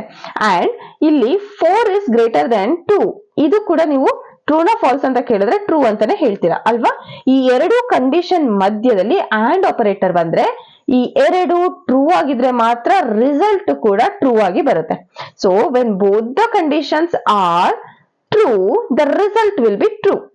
When one of the condition is false, result will be false in AND operator ಅಥವಾ ಲಾಜಿಕಲ್ ಆಪರೇಟರ್ ಅಲ್ಲಿ ಎರಡೂ ಕಂಡೀಷನ್ ಟ್ರೂ ಆಗಿದ್ರೆ ಮಾತ್ರ ಫೈನಲ್ ರಿಸಲ್ಟ್ ಟ್ರೂ ಆಗುತ್ತೆ. ಅಥವಾ ಯಾವ್ದಾದ್ರು ಒಂದ್ ಕಂಡೀಷನ್ ಫಾಲ್ಸ್ ಆಗಿ ಬಂತು ಅಂತಂದ್ರೆ ಎಲ್ಲಾ ರಿಸಲ್ಟ್ ಅದು ಕನ್ಸಿಡರ್ ಮಾಡೋದು ಫಾಲ್ಸ್ ಅಂತಾನೆ. ಹಾಗೆ ಇಲ್ಲೊಂದು ಆರ್ ಆಪರೇಟರ್ ಇದೆ. ಆರ್ ಅಂದ್ರೆ ಇಂಗ್ಲಿಷ್ ನಲ್ಲಿ ಏನು, ಆರ್ ಇದಲ್ಲ ಅಂದ್ರೆ ಇನ್ನೊಂದು. ಆಂಡ್ ಅಂದ್ರೆ ಇಂಗ್ಲಿಷ್ ನಲ್ಲಿ ಏನು, ಇದು ಮತ್ತು ಇದು. ಅದಕ್ಕೆ ನಾವು ಇದು ಮತ್ತೆ ಇದು ಎರಡು ಟ್ರೂ ಆಗ್ಬೇಕು ಅಂತ ಅಂದ್ಬಿಟ್ಟು ಫೈಂಡ್ ಔಟ್ ಮಾಡಿದೆವು. ಅದೇ ಆರ್ ನಲ್ಲಿ ನಾವು ಇದೇ ಕಂಡೀಷನ್ ನ 3 is greater than 2, 5 is lesser than 3 ಅಂತ ಅಂದ್ಬಿಟ್ಟು ಕೊಟ್ರೆ ಮಧ್ಯದಲ್ಲಿ ನಾವು ಏನಾದ್ರು ಆರ್ ಆಪರೇಟರ್ ನ ಯೂಸ್ ಮಾಡಿದ್ದು ಅಂತಂದ್ರೆ 3 is greater than 2 ಟ್ರೂ ಅನ್ನೋದನ್ನ ನೀವು ಒಪ್ಕೋತೀರಾ. 5 is lesser than 3 ಟ್ರೂನಾ ಅಂತ ಕೇಳಿದ್ರೆ ಇಲ್ಲ ಮೇಡಮ್ ಇದು ಫಾಲ್ಸ್ ಅಂತ ನೀವು ಹೇಳ್ತೀರಾ. ಸೊ ಯಾವಾಗ ಆರ್ ಆಪರೇಟರ್ಸ್ ನಲ್ಲಿ any one of the condition is false ಬಂದಾಗ ನಾವೇನ್ ಮಾಡ್ತೀವಿ ಅಂದ್ರೆ ಟ್ರೂ ಯಾವ್ದಿರುತ್ತೆ ಅದನ್ನ ಮಾತ್ರ ಫೋಕಸ್ ಮಾಡ್ತೀವಿ ಅಂಡ್ ಫೈನಲ್ ರಿಸಲ್ಟ್ ನ ಬಂದು ಟ್ರೂ ಅಂತಾನೆ ಬರೀತೀವಿ. ಸೊ ಆರ್ ನಲ್ಲಿ ಯಾವತ್ತೂ ಅಷ್ಟೇನೆ ಫಾಲ್ಸ್ ಬಗ್ಗೆ ನಾವು ಕಾನ್ಸಂಟ್ರೇಟ್ ಮಾಡಲ್ಲ, ಟ್ರೂ ಮೇಲೆ ಮಾತ್ರ ಕಾನ್ಸಂಟ್ರೇಟ್ ಮಾಡಿ ರಿಸಲ್ಟ್ ನ ಟ್ರೂ ಅಂತಾನೆ ಮಾಡ್ತೀವಿ. ಇಲ್ಲೇನಾಗ್ತಾ ಇತ್ತು, ಫಾಲ್ಸ್ ಬಂದಿದ್ರೆ ರಿಸಲ್ಟ್ ಫಾಲ್ಸ್ ಆಗ್ತಾ ಇತ್ತು ಆಂಡ್ ಅಲ್ಲಿ. ಆದ್ರೆ ಲಾಜಿಕಲ್ ಆರ್ ನಲ್ಲಿ ಇಲ್ಲಿ ಕಂಡೀಷನ್ ಫಾಲ್ಸ್ ಆದ್ರೆ ರಿಸಲ್ಟ್ ಟ್ರೂ ಅಂತಾನೆ ತಗೊಳ್ತೀವಿ, ಯಾಕೆಂದ್ರೆ ನಾವು ಫೋಕಸ್ ಮಾಡೋದು ಬರೀ ಟ್ರೂ ಕಂಡೀಷನ್ ಮೇಲೆ. ಹಾಗಾದ್ರೆ ಎರಡು ಟ್ರೂ ಆದ್ರೆ ರಿಸಲ್ಟ್ ಟ್ರೂ ಆಗುತ್ತೆ. ಹಾಗಾದ್ರೆ ಫಾಲ್ಸ್ ಕತೆ ಏನು, ಎರಡು ಫಾಲ್ಸ್ ಆದ್ರೆ ಮಾತ್ರ ರಿಸಲ್ಟ್ ಫಾಲ್ಸ್ ಆಗುತ್ತೆ. ಯಾಕೆಂದ್ರೆ ಫಾಲ್ಸ್ ಈ ಕಡೆ ಬರೋದ್ರು ಒಂದೇನೆ, ಈ ಕಡೆ ಬರೋದ್ರು ಒಂದೇನೆ. One of the condition false ಆಯ್ತು ಅಂತಂದ್ರೆ ಟ್ರೂ ಇದ್ದಿದ್ನೇನೆ ಪಿಕ್ ಮಾಡ್ಕೊಳ್ಳುತ್ತೆ. ಅದೇ ಎರಡು ಕಂಡೀಷನ್ ಟ್ರೂ ಆಯ್ತು ಅಂತಂದ್ರೆ ರಿಸಲ್ಟ್ ಟ್ರೂ ಆಗಿ ಉಳ್ಕೊಳ್ಳುತ್ತೆ. ಎರಡು ಕಂಡೀಷನ್ ಫಾಲ್ಸ್ ಆದ್ರೆ ಮಾತ್ರ ರಿಸಲ್ಟ್ ಫಾಲ್ಸ್ ಆಗುತ್ತೆ. ಇದಿಷ್ಟು ಅರಿಥಮೆಟಿಕ್, ಲಾಜಿಕಲ್ ಮತ್ತೆ ರಿಲೇಷನಲ್ ಆಪರೇಟರ್ಸ್ ಬಗ್ಗೆ ನಾವು ತಿಳ್ಕೊಬೇಕಾಗಿದ್ದು. ಈಗ ಆಪರೇಟರ್ಸ್ ನ ಯೂಸ್ ಮಾಡ್ಕೊಂಡು ನಾನೊಂದು ಸಿಂಪಲ್ ಪ್ರೋಗ್ರಾಮ್ ನ ನಿಮ್ಗೆ ಎಕ್ಸ್ಪ್ಲೇನ್ ಮಾಡ್ತೀನಿ, ಅವಾಗ ನಿಮಗೆ ನೀಟಾಗಿ ಅರ್ಥ ಆಗುತ್ತೆ ಸೊ ಈ ಹೇಗೆ ವರ್ಕ್ ಆಗ್ತಾ ಇದೆ ಅಂತ. ಸೊ ಪೈಥಾನ್ ನಲ್ಲಿ ನಾವ್ ಏನ್ ಮಾಡ್ತೀವಿ, ಡೈರೆಕ್ಟ್ ಆಗಿ ಇನಿಷಿಯಲೈಸ್ ಮಾಡ್ಕೊಂಡು ಹೋಗ್ತೀವಿ, ವ್ಯಾಲ್ಯೂನ ಡಿಫೈನ್ ಮಾಡಕ್ ಹೋಗೋದಿಲ್ಲ. ಎದು ವ್ಯಾಲ್ಯೂ 10 ಅಂತ ತಗೊಂಡಿದೀವಿ, ಬಿ ದು ವ್ಯಾಲ್ಯೂ 5 ಅಂತ ತಗೊಂಡಿದೀವಿ. Though it sounds mathematics, it is interesting, ಸ್ವಲ್ಪ ಕೇಳಿಸ್ಕೊಳ್ಳಿ. ಎ ನ ನಾವು 10 ಅಂತ ಕನ್ಸಿಡರ್ ಮಾಡಿದೀವಿ, ಬಿ ನ 5 ಅಂತ ಕನ್ಸಿಡರ್ ಮಾಡಿದೀವಿ. ಅಡಿಷನ್ ನಡಿಬೇಕಾದ್ರೆ ಎ ಮತ್ತೆ ಬಿ ನ ಆಡ್ ಮಾಡಿದ್ರೆ ಅಂದ್ರೆ 10 ಮತ್ತೆ 5 ನ ಆಡ್ ಮಾಡಿದ್ರೆ ಅದು 15 ಆಗ್ಬೇಕು ಅಲ್ವಾ. ಸಬ್ಟ್ರಾಕ್ಷನ್ ನಡಿಬೇಕಾದ್ರೆ ಎ ಮತ್ತೆ ಬಿ ನ ಮೈನಸ್ ಮಾಡಿದ್ರೆ ಅಂದ್ರೆ 10ರಿಂದ 5 ನ ಕಳೆದ್ರೆ ಅದು 5 ಆಗ್ಬೇಕು. ಮಲ್ಟಿಪ್ಲಿಕೇಶನ್ ನಡಿವಾಗ ಎ ಇಂಟು ಬಿ ಅಂದ್ರೆ 10 ಇಂಟು 5 ಮಾಡಿದ್ರೆ ಅದು ರಿಸಲ್ಟ್ 50 ಆಗ್ಬೇಕು. ಡಿವಿಷನ್ ನಡಿಬೇಕಾದ್ರೆ ಎ ಬೈ ಬಿ ಅಂದ್ರೆ 10/5 ಬಂದ್ರೆ ಅದರ ರಿಸಲ್ಟ್ ಟ್ರೂ ಆಗಿರ್ಬೇಕು. ಸೊ ಔಟ್ಪುಟ್ ಈ ರೀತಿ ನಮಗ್ ಬರ್ಬೇಕು ಅಂತಂದ್ರೆ ಅದಕ್ಕೋಸ್ಕರ ನಾವು ಪ್ರಿಂಟ್ ಸ್ಟೇಟ್ಮೆಂಟ್ ನ ಬರಿಬೇಕು. Print a is equal to a. ಏನಿದು meaning? Print a is equal to A ಅಂತಂದ್ರೆ ಈ ಎ ಒಂದು ಔಟ್ಪುಟ್ ನಲ್ಲಿ ಬರುವಂತ ಒಂದು ಪ್ರಾಂಪ್ಟ್ ಅಷ್ಟೇನೆ. For example A is equal to ಅಂತ ಅಲ್ಲಿ ಪ್ರಾಂಪ್ಟ್ ಬರುತ್ತೆ, ವ್ಯಾಲ್ಯೂ ತಗೊಂಡಾಗ ಅದ್ರದ್ದು ಫೈನಲ್ ಔಟ್ಪುಟ್ ಬಂದು 15 ಅಂತ ಬರ್ಬೇಕು. ಸೊ ಇಲ್ಲಿ ಏನ್ ಡಬಲ್ ಕೋಟ್ಸ್ ಒಳಗಡೆ ಕೊಟ್ಟಿರ್ತೀವಿ ಇದು ಜಸ್ಟ್ ಅ ಪ್ರಾಂಪ್ಟ್ ಅಷ್ಟೇನೆ. A is equal to A ಅಂತಂದ್ರೆ ನಾವಿಲ್ಲಿ ಕೊಟ್ಟಿರೋ ವ್ಯಾಲ್ಯೂನ 10 ಅಂತ ಅಂದ್ಬಿಟ್ಟು ಪ್ರಿಂಟ್ ಮಾಡ್ಲಿ ಅಂತ ಅಷ್ಟೇನೆ. ಎ ಇಸ್ ಈಕ್ವಲ್ ಟು 10 ಅಂತ ಪ್ರಿಂಟ್ ಆಗುತ್ತೆ. B is equal to B ಅಂತಂದ್ರೆ ಬಿ ಇಸ್ ಈಕ್ವಲ್ ಟು 5 ಅಂತ ಪ್ರಿಂಟ್ ಆಗುತ್ತೆ. ಇಲ್ಲಿ ಏನ್ ಕೊಟ್ಟಿದ್ದಾರೆ ಪ್ರೋಗ್ರಾಮ್ ಅಲ್ಲಿ ಇದು ಔಟ್ಪುಟ್ ವಿಂಡೋನಲ್ಲಿ ಬರಲ್ಲ, ಬಟ್ ನಾವ್ ಇಲ್ಲಿ ಏನ್ ಪ್ರಿಂಟ್ ಸ್ಟೇಟ್ಮೆಂಟ್ ಅಲ್ಲಿ ಕೊಡ್ತೀವಿ ಅದು ಔಟ್ಪುಟ್ ವಿಂಡೋನಲ್ಲಿ ಬರುತ್ತೆ. ಅದಕ್ಕೋಸ್ಕರ A is equal to 10, B is equal to 5 ಅಂತ ಬರ್ಲಿ ಅನ್ನೋದಕ್ಕೆ ಈ ಒಂದು ವ್ಯಾಲ್ಯೂನ ಅಲ್ಲಿ ಇನ್ವೋಕ್ ಮಾಡ್ತಾ ಇದೀವಿ. ಎ ಇಸ್ ಈಕ್ವಲ್ ಟು 10 ಮತ್ತೆ ಬಿ ಇಸ್ ಈಕ್ವಲ್ ಟು 5 ನ ಈ ರೀತಿ ಇನ್ವೋಕ್ ಮಾಡ್ತಾ ಇದೀವಿ. ಡಬಲ್ ಕೋಟ್ಸ್ ಅಲ್ಲಿ ಇರೋದು ಈಚೆ ಸೈಡ್ ಸುಮ್ನೆ ಹಾಗೆ ಪ್ರಾಂಪ್ಟ್ ಆಗಿ ಬರುತ್ತೆ, ಹಾಗೆ ಡಬಲ್ ಕೋಟ್ಸ್ ಆದ್ಮೇಲೆ ಕಾಮಾ ಆದ್ಮೇಲೆ ಬರ್ತಾ ಇರೋದು ಈ ವ್ಯಾಲ್ಯೂಸ್ ಗಳನ್ನ ಇಲ್ಲಿ ತಗೊಳುತ್ತೆ. 10 and 5 ವ್ಯಾಲ್ಯೂಸ್ ನ ಇಲ್ಲಿ ತಗೊಳುತ್ತೆ. So next addition. ಸೊ ಇಲ್ಲಿ ಪ್ರಾಂಪ್ಟ್ ಅಲ್ಲಿ ಬರುತ್ತೆ ಅಡಿಷನ್. ಸೊ ಅದ್ರ ಎದುರುಗಡೆ 2 ಕೋಲನ್ ಬಂದು ಅಡಿಷನ್ ವ್ಯಾಲ್ಯೂ ಬರ್ಬೇಕು. ಅಡಿಷನ್ ವ್ಯಾಲ್ಯೂ ಎಷ್ಟು 15 ಅನ್ನೋದು ಇಲ್ಲಿ ಟೈಪ್ ಆಗ್ಬೇಕು, 15 ಅಂತ ಬರುತ್ತೆ. ಸಬ್ಟ್ರಾಕ್ಷನ್ ಅಂತ ತಗೊಂಡು ಕೋಲನ್ ಆದ್ಮೇಲೆ ಸಬ್ಟ್ರಾಕ್ಷನ್ ವ್ಯಾಲ್ಯೂ ಎಷ್ಟು 5 ಅಂತ ಬರ್ಬೇಕು. ಮಲ್ಟಿಪ್ಲಿಕೇಶನ್ ಅಂತ ಪ್ರಾಂಪ್ಟ್ ತಗೊಂಡು ಮಲ್ಟಿಪ್ಲಿಕೇಶನ್ ವ್ಯಾಲ್ಯೂ ಎಷ್ಟು 50 ಅಂತ ಬರ್ಬೇಕು. ಹಾಗೆ ಡಿವಿಷನ್ ಅಂತ ತಗೊಂಡು ಡಿವಿಷನ್ ವ್ಯಾಲ್ಯೂ ಎಷ್ಟು 2 ಅನ್ನೋದು ಔಟ್ಪುಟ್ ವಿಂಡೋನಲ್ಲಿ ಬರ್ಬೇಕು. ಬರುತ್ತೆ, ಚೆಕ್ ಮಾಡೋಣವಾ? ಸೊ ವಿ ಎಸ್ ಕೋಡ್ ನಲ್ಲಿ ನಾವ್ ಇದನ್ನ ಹಾಕೊಂಡ್ರೆ ಸೊ VS ಕೋಡ್ ನಲ್ಲಿ ಸೇಮ್ ಪ್ರೋಗ್ರಾಮ್ ನ ಹಾಕೊಂಡು ಆಪರೇಟರ್ಸ್ ಡಾಟ್ ಪೈ ಅಂತ ಸೇವ್ ಮಾಡ್ಕೊಳ್ತೀನಿ. ನಾನು ರನ್ ಕೊಟ್ರೆ ಔಟ್ಪುಟ್ ಬರಬೇಕು. ಸಿ, ನಮ್ಗಲ್ಲಿ ಏನ್ ಆನ್ಸರ್ ಬಂದಿತ್ತು, ಈ ವಿಂಡೋನಲ್ಲಿ ನಮ್ಗೆ ಏನ್ ಆನ್ಸರ್ ಬಂದಿತ್ತು ಸೇಮ್ ಆನ್ಸರ್ ಇಲ್ಲೂ ಬಂದಿದೆ ಅಂಡ್ ಬರ್ಬೇಕು ಕೂಡ. A is equal to 10, B is equal to 5, addition is 15. 15 ನಾವು ಇಲ್ಲಿ ಕ್ಯಾಲ್ಕುಲೇಟ್ ಮಾಡಿದ್ದು, multiplication 50 and subtraction 5 and division ಬಂದು 2. ಇದೇ ಸೇಮ್ ವ್ಯಾಲ್ಯೂ ಇಲ್ಲಿ ಔಟ್ಪುಟ್ ವಿಂಡೋನಲ್ಲಿ ನಮ್ಗೆ ಎಕ್ಸಿಕ್ಯೂಷನ್ ಆಗಿದೆ. ಸಿಂಪಲ್ ಆಗಿ ಇದೇ ರೀತಿ ಪ್ರಾಬ್ಲಮ್ಸ್ ನ ಕಲಿಬಹುದು. ಇನ್ನು ನೆಕ್ಸ್ಟ್ ನಿಮಗೆ ಹೋಮ್ವರ್ಕ್ ಜೊತೆಗೆ ನಾನು ಹೆಲ್ಪ್ ಮಾಡ್ತೀನಿ, ಬಟ್ ನೀವು ಕೂಡ ಇದನ್ನ ಎಕ್ಸಿಕ್ಯೂಟ್ ಮಾಡಿ ಟ್ರೈ ಮಾಡಿ ಔಟ್ಪುಟ್ ನ ನನಗೆ ನೀವು ಕಮೆಂಟ್ ನಲ್ಲಿ ತಿಳಿಸಬೇಕು. A ವ್ಯಾಲ್ಯೂನ 4 ಅಂತ ತಗೊಂಡಿದೀವಿ, B ವ್ಯಾಲ್ಯೂನ 6 ಅಂತ ತಗೊಂಡಿದೀವಿ, ರಿಸಲ್ಟ್ ನ A ಪ್ಲಸ್ B ಮಾಡ್ತಾ ಇದೀವಿ, ಅಂದ್ರೆ ಅಡಿಷನ್ ಮಾಡ್ತಾ ಇದೀವಿ. ಯು ಗಾಟ್ ಮೈ ಪಾಯಿಂಟ್ ಅಲ್ವಾ? ಅಡಿಷನ್ ಮಾಡ್ತಾ ಇದೀವಿ. So sum is equal to, ಇಲ್ಲೊಂದು ಸಮ್ ಅನ್ನೋ ಒಂದು ಫಂಕ್ಷನ್ ನ ಕರಿತಾ ಇದೀವಿ. ಫಾರ್ ಎಕ್ಸಾಂಪಲ್ ಪ್ರಿಂಟ್ ವಿಂಡೋನಲ್ಲಿ ನಮ್ಗೆ ಔಟ್ಪುಟ್ ವಿಂಡೋನಲ್ಲಿ ನಮ್ಗೆ ಏನಂತ ಬರುತ್ತೆ, ಸಮ್ ಈಕ್ವಲ್ಸ್ ಅಂತ ಔಟ್ಪುಟ್ ತನ್ನಿಂತಾನಾಗೆ ಬರುತ್ತೆ. ರಿಸಲ್ಟ್ ಏನಾಗಿರುತ್ತೆ, ಇದನ್ನ ಇನ್ವೋಕ್ ಮಾಡ್ತಾ ಇರುತ್ತೆ. ಫಾರ್ ಎಕ್ಸಾಂಪಲ್ ಈ A ಮತ್ತೆ B ಏನಿದೆ ರಿಸಲ್ಟ್ ನಲ್ಲಿ ಅದು ಆಡ್ ಆಗ್ಬೇಕು. ಆಡ್ ಆದಾಗ ಈ ರಿಸಲ್ಟ್ ವ್ಯಾಲ್ಯೂ ಚೇಂಜ್ ಆಗುತ್ತೆ. ಆ ರಿಸಲ್ಟ್ ವ್ಯಾಲ್ಯೂ ಇದ್ರೊಳಗಡೆ ಇನ್ವೋಕ್ ಆಗುತ್ತೆ. ಫಾರ್ ಎಕ್ಸಾಂಪಲ್ 4 + 6 = 10 ಆಗುತ್ತೆ. ಸೊ ಆ 10 ವ್ಯಾಲ್ಯೂ ಬಂದು ಇಲ್ಲಿ ಸಮ್ ಎದುರುಗಡೆ 10 ಅಂತ ಬರ್ಬೇಕು. ನಿಮಗೆ ಎಕ್ಸಿಕ್ಯೂಟ್ ಆಯ್ತಾ, ಔಟ್ಪುಟ್ ಬಂತ ಅನ್ನೋದನ್ನ ನನಗೆ ನೀವು ಹೇಳ್ಬೇಕು. ಹಾಗಾದ್ರೆ ಗೆಸ್ ಮಾಡಿ ಈ ಒಂದು ಪ್ರೋಗ್ರಾಮ್ ಯಾವ ರೀತಿ ಆಗ್ಬೋದು. Swap 2 numbers using a third variable ಅಂತ ಹೇಳಿದ್ದಾರೆ. ಸ್ವಾಪ್ ಅಂದ್ರೆ ಇಂಟರ್ಚೇಂಜ್ ಮಾಡೋದು, A ವ್ಯಾಲ್ಯೂನ B ಗೆ, B ವ್ಯಾಲ್ಯೂನ A ಗೆ. ಸೊ ಈ ರೀತಿ ಚೇಂಜ್ ಮಾಡ್ಬೇಕು ಅಂದ್ರೆ ನಮ್ಗೆ ಇನ್ನೊಂದು ಸ್ಟೋರೇಜ್ ಯೂನಿಟ್ ಬೇಕು. ಫಾರ್ ಎಕ್ಸಾಂಪಲ್ ಇಲ್ಲಿ ನಮ್ಗೊಂದು A ಗೊಂದು ಕಂಟೈನರ್ ಇದೆ, B ಗೊಂದು ಕಂಟೈನರ್ ಇದೆ. A ವ್ಯಾಲ್ಯೂನ 5 ಅಂತ ತಗೊಂಡಿದೀವಿ, B ವ್ಯಾಲ್ಯೂನ 10 ಅಂತ ತಗೊಂಡಿದೀವಿ. ಇದೆರಡು ಸ್ವಾಪ್ ಆಗ್ಬೇಕು ಅಂದ್ರೆ ಫಾರ್ ಎಕ್ಸಾಂಪಲ್ 10 ಇಲ್ಲಿಗೆ ಹೋಗಿ 5 ಇಲ್ಲಿಗೆ ಬರ್ಬೇಕು ಅಂತಂದ್ರೆ ಎರಡನ್ನ ಇಂಟರ್ಚೇಂಜ್ ಮಾಡಿದಾಗ ಖಾಲಿ ಸ್ಪೇಸ್ ಬೇಕು. ನಮ್ಗೆ ಖಾಲಿ ಸ್ಪೇಸ್ ಬೇಕು ಅಂತಂದ್ರೆ ನಮ್ಗೆ ಇನ್ನೊಂದು C ವ್ಯಾಲ್ಯೂ ಬೇಕು. ಬಟ್ ನಾವಿಲ್ಲಿ ಎಲ್ಲೂನು C ಅಂತ ತಗೊಂಡಿಲ್ಲ, ಟೆಂಪ್ ಅನ್ನೋ ಒಂದು ಸ್ಟೋರೇಜ್ ಯೂನಿಟ್ ನಾವು ತಗೊಂಡಿದೀವಿ. ಟೆಂಪ್ ಅಂದ್ರೆ ಟೆಂಪ್ರವರಿ ಅಂತ, ಟೆಂಪ್ರವರಿ ಒಂದು ಲೊಕೇಶನ್ ನಾವು ತಗೊಂಡಿದೀವಿ. ಸೊ ಫಸ್ಟ್ A ವ್ಯಾಲ್ಯೂನ ಟೆಂಪ್ರವರಿಗೆ ಹಾಕಿ, ಅಂದ್ರೆ ಟೆಂಪ್ ಇಸ್ ಈಕ್ವಲ್ ಟು A ಅಂತ ಟೆಂಪ್ರವರಿಗೆ ಹಾಕ್ತಿವಿ. ಅದಾದ್ಮೇಲೆ A ವ್ಯಾಲ್ಯೂನ B ಗೆ ಈಕ್ವಲ್ ಮಾಡ್ತೀವಿ, ಅಂದ್ರೆ 10 ಅನ್ನ ಇಲ್ಲಿಗೆ ಹಾಕ್ತಿವಿ. ಈಗ ಕರೆಂಟ್ಲಿ 5 ಎಲ್ಲಿದೆ, ಇಲ್ಲಿದೆ. ಕರೆಂಟ್ಲಿ 5 ಇಲ್ಲಿದೆ. ಈಗ ಈ 10 ಇಲ್ಲಿಗೆ ಹೋದಾಗ ಇಲ್ಲೇನಾಗುತ್ತೆ, 10 ಇರೇಸ್ ಆಗ್ಬೇಕು. ಸೊ B ಒಳಗಡೆ ಯಾವುದೇ ವ್ಯಾಲ್ಯೂಸ್ ಇಲ್ಲ, B ಈಗ ಖಾಲಿ ಇದೆ. ಟೆಂಪ್ರವರಿಲಿ ಏನಿದೆ, A ಇದು ವ್ಯಾಲ್ಯೂ ಬಂದು ಟೆಂಪ್ರವರಿಲಿ ಇದೆ. ವಾಪಸ್ ಅದನ್ನ ನಾವು B ತರಬೇಕು ಅಂತಂದ್ರೆ B is equal to temporary ಮಾಡ್ಕೋಬೇಕು. ಟೆಂಪ್ರವರಿಲಿ ಏನಿದೆ ಅದನ್ನ B ಗೆ ಈಕ್ವಲ್ ಮಾಡ್ಕೋಬೇಕು. ಅವಾಗ 5 ಇಲ್ಲಿಗೆ ಬರುತ್ತೆ, ಆದ್ರೆ ಇಲ್ಲಿಂದ ವ್ಯಾನಿಶ್ ಆಗೋಗುತ್ತೆ. ಸೊ ಇದೇನೆ ಪ್ರೋಗ್ರಾಮ್ದು ಲಾಜಿಕ್. ಸೊ ಅದಾದ್ಮೇಲೆ ನಾವು print ಮಾಡ್ಬೇಕಲ್ವಾ, A is equal to A. A ಅಲ್ಲಿ ಏನಿದೆ ಆ ವ್ಯಾಲ್ಯೂ ಏನೇ ಆಗಿರುತ್ತೆ, B ಅಲ್ಲಿ ಏನಿದೆ ಆ ವ್ಯಾಲ್ಯೂ B ದಾಗಿರುತ್ತೆ ಅಂತ ಪ್ರಿಂಟ್ ಮಾಡ್ಬೇಕು. ಇವಾಗ ಏನಾಯ್ತು, A is equal to 10 ಆಯ್ತು, B is equal to 5 ಆಯ್ತು. A ಒಳಗಡೆ 10 ಇದೆ, B ಒಳಗಡೆ 5 ಇದೆ. ಸೊ ಇದನ್ನು ಕೂಡ ಎಕ್ಸಿಕ್ಯೂಟ್ ಮಾಡಿ ನೋಡಿ. ಎಕ್ಸಿಕ್ಯೂಟ್ ಮಾಡ್ಬಿಟ್ಟು ನಿಮ್ಗೆ ಏನ್ ರಿಸಲ್ಟ್ ಬಂತು ಅನ್ನೋದನ್ನ ನನಗೆ ನೀವು ಹೇಳ್ಬೇಕು. ಅಂಡ್ ನೆಕ್ಸ್ಟ್ ಒನ್ ಬಂದು ಸ್ಕ್ವಯರ್ ಆಫ್ ನಂಬರ್ಸ್. ಸ್ಕ್ವಯರ್ ಅಂತಂದ್ರೆ ಏನು, ಒಂದ್ ನಂಬರ್ ನ ಇನ್ನೊಂದ್ಸಲ ಮಲ್ಟಿಪ್ಲಿಕೇಶನ್ ಮಾಡೋದು. ಈಗ ಸ್ಕ್ವಯರ್ ಆಫ್ ನಂಬರ್ 7 ಅಂತ ಕೊಟ್ಟಿದ್ದಾರೆ. ಸೊ ಅದಕ್ಕೆ ನಾವು ಕ್ಯಾಲ್ಕುಲೇಷನ್ ಮಾಡೋದಕ್ಕೆ ಫಾರ್ಮುಲಾ ಏನ್ ಹಾಕೊಂಡಿದೀವಿ, square is equal to number into number. Number ಏನಾಗಿದೆ, 7 ಆಗಿದೆ. 7 ಇಂಟು 7, 7 7s 49 ರಿಸಲ್ಟ್ ನಿಮಗೆ ಬರ್ಬೇಕು. ಅದು ಪ್ರಿಂಟ್ ಆಗ್ಬೇಕು ಅಂದ್ರೆ ಪ್ರಾಂಪ್ಟ್ ಔಟ್ಪುಟ್ ವಿಂಡೋನಲ್ಲಿ ಸ್ಕ್ವಯರ್ ಅಂತ ಒಂದು ಪ್ರಾಂಪ್ಟ್ ಬರ್ಬೇಕು, ಅದ್ರ ಈಕ್ವಲ್ಸ್ ಈ 49 ಅದ್ರ ಎದುರುಗಡೆ ಬರ್ಬೇಕು. ಎಕ್ಸಿಕ್ಯೂಟ್ ಮಾಡಿ ನೋಡಿ, ಇದೇ ರೀತಿ ಆನ್ಸರ್ ಬಂತ ನನಗೆ ನೀವು ಹೇಳ್ಬೇಕು. ಅಂಡ್ ಪ್ರೋಗ್ರಾಮ್, ಈ ಪ್ರೋಗ್ರಾಮ್ ಕಂಪ್ಲೀಟ್ಲಿ ನಿಮ್ಗೆನೆ ಕೊಡ್ತೀನಿ, ಬಟ್ ನಾನು ಎಕ್ಸ್ಪ್ಲೇನ್ ಮಾಡ್ತೀನಿ. ಅಂಡ್ ಔಟ್ಪುಟ್ ನ ನೀವೇ ಹೇಳ್ಬೇಕು. Marks, write the program to calculate total and percentage of 5 marks ಅಂತ ಅಂದ್ಬಿಟ್ಟು ಹೇಳಿದ್ದಾರೆ. ಸೊ ಟೋಟಲ್ ನ ಕಂಡುಹಿಡಿಬೇಕು, ಹಾಗೆ ಪರ್ಸೆಂಟೇಜ್ ಕಂಡುಹಿಡಿಬೇಕು ಅಂತ ಹೇಳಿದ್ದಾರೆ. ಸೊ ಟೋಟಲ್ ನ ಕಂಡುಹಿಡಿಬೇಕು ಅಂತಂದ್ರೆ ನಾವು ಇಷ್ಟು ವ್ಯಾಲ್ಯೂಸ್ ನ ಆಡ್ ಮಾಡ್ಬೇಕು. ಆಡ್ ಮಾಡ್ಬೇಕಂದ್ರೆ ವ್ಯಾಲ್ಯೂಸ್ ಎದುರುಗಡೆ ಒಂದು ಹೆಸರು ಕೊಡ್ಬೇಕು. ಅದಕ್ಕೆ ನಾವು marks 1, marks 2, marks 3, marks 4, marks 5, M1, M2, M3, M4, M5 ಅಂತ ಅಂದ್ಬಿಟ್ಟು ಹಾಕೊಂಡಿದೀವಿ. ಎದುರುಗಡೆ ಮಾರ್ಕ್ಸ್, ಒಂದು ರ್ಯಾಂಡಮ್ ಮಾರ್ಕ್ಸ್ ಅನ್ನು ಹಾಕೊಂಡಿದೀವಿ. ಟೋಟಲ್ ಫೈಂಡ್ ಔಟ್ ಮಾಡೋದು ಹೆಂಗೆ, ಎಲ್ಲಾ ಮಾರ್ಕ್ಸ್ ಗಳನ್ನು ಆಡ್ ಮಾಡ್ಬೇಕು. M1, M2, M3, M4, M5 ಅನ್ನೋದನ್ನ ಆಡ್ ಮಾಡ್ಬೇಕು. ಪರ್ಸೆಂಟೇಜ್ ಕಂಡುಹಿಡಿಯೋದು ಹೇಗೆ, 1, 2, 3, 4, 5 ಎಷ್ಟು ಮಾರ್ಕ್ಸ್ ಇದೆ, ಆ ಟೋಟಲ್ ಏನ್ ವ್ಯಾಲ್ಯೂ ಬಂದಿರುತ್ತೆ ಅದನ್ನ ಡಿವೈಡೆಡ್ ಬೈ 500 ಮಾಡ್ಬೇಕು.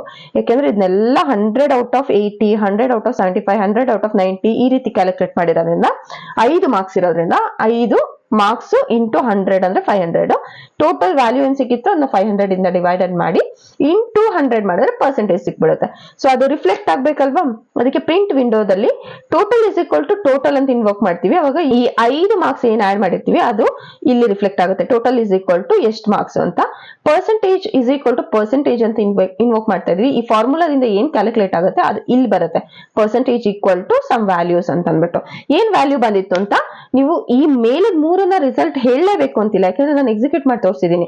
ಬಟ್ ಈ 4ನೇ ಕ್ವೆಶ್ಚನ್ಗೆ ಆನ್ಸರ್ ಏನ್ ಬಂತು ಅನ್ನೋದನ್ನ ನೀವು ನನಗೆ ಹೇಳ್ಬೇಕು. ಇದು ನಿಮ್ದು home work.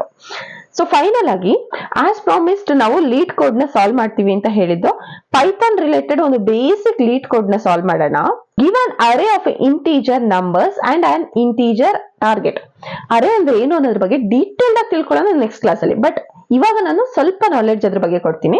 Array of an integer numbers and an integer target returns an indices of a two numbers such that they add up to target.